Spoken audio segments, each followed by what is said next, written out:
Alright, I'm going to do a quick review of the eGo-T tank atomizer. It comes, you can put it on pretty much any Ego or Riva battery, and it has a proprietary atomizer that's like built into the cone, and inside there's a washer. You can see the silver ring. That little dot in the middle is actually a pointy bridge. So instead of having like a arched bridge, it has like a pointy bridge.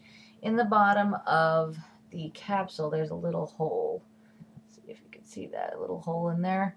That hole would have a membrane over it if this was brand new, but this tank is not. This little tank is not brand new. So when you put the tank on the first time, it will pop a hole. The little pointy bridge in the atomizer will pop a hole through that membrane. Sometimes you can give it a little twist back and forth to get the membrane to wipe out, so that way it doesn't get stuck on the bridge and hold the juice or keep the juice from getting on. The pointy bridge has a wick in it that pulls the juice out of the tank and sucks it into the atomizer, so it goes down to the coil. So you can't pull the wick out like you can with a regular atomizer, which means if it gets burnt, you're kind of screwed and the taste is just burnt. That's it. So you don't want to let it get down to no juice. Now you can see how much juice is in there.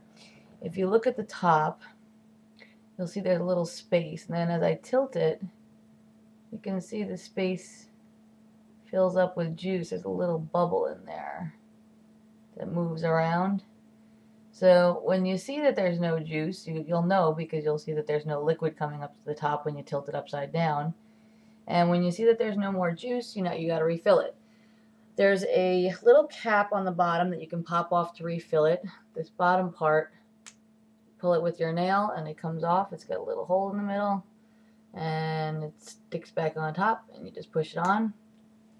There you go.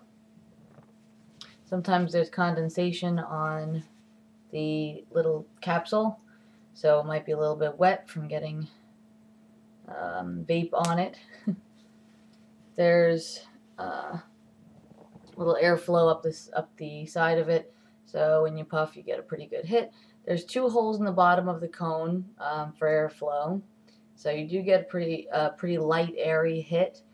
It's 2 ohms instead of 2.5 like a regular atomizer, so it's actually 2.1 or 2.2 ohms, which is closer to a regular atomizer than to a low res. Low res is 1.5. So you're going to get a hotter hit than a regular atomizer, especially with the cone, because you have the double heated airflow that's going into the cone before it gets sucked up, so it does get nice and hot. You can get a lot of vapor, but you have to take a longer puff. It's slightly cooler vapor. It's not as hot as with a low res atomizer.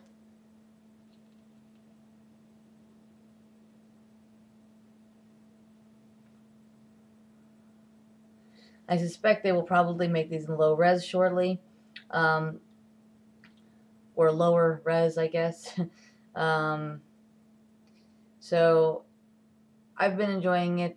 It means you don't have to drip. It means you don't have to carry a bottle of juice. It means you don't have to get your hands dirty. It means you can drive. Tanks last me between 2 hours and 2.5 hours, depending on how heavy I'm vaping. One of them lasted me an hour and a half, but I don't remember. I might not have filled it up all the way, so who knows. But it's fantastic for driving. You can fill up an extra one to bring with you, pull the little top off and fill it up. And then there's little condom cartridge things that cover over them to keep them from leaking out. So if you've already used it and the membrane is broken on the bottom, you can still refill it, put the little condom card on, and carry it with you. That way, if you want to change it out during the day, you can just change it out. You don't need to worry about bringing a bottle of juice with you everywhere. If you carry 3 of them or 4 of them filled, you could probably go to work for the day and not have to worry about bringing juice with you, which is nice. Also really nice to have sex. You have a nice little filled cartomizer. You don't have to worry about anything. You take it, toss it in bed, go to sleep. With the new Ego batteries, you can actually push the button 5 times and it will turn the battery off, so that when you lay on it in bed, it doesn't turn itself on. So that's pretty fantastic too. eGo-T has definitely made an impact. I think it's probably the best invention since the e-cigarette, because of course the e-cigarette was the best invention. Next best invention, Ego Tank. It's awesome. Very awesome. Recommend trying one. Do not let your juice get empty. You will end up with a burnt taste that doesn't want to go away. So just make sure you keep it wet. We like it wet.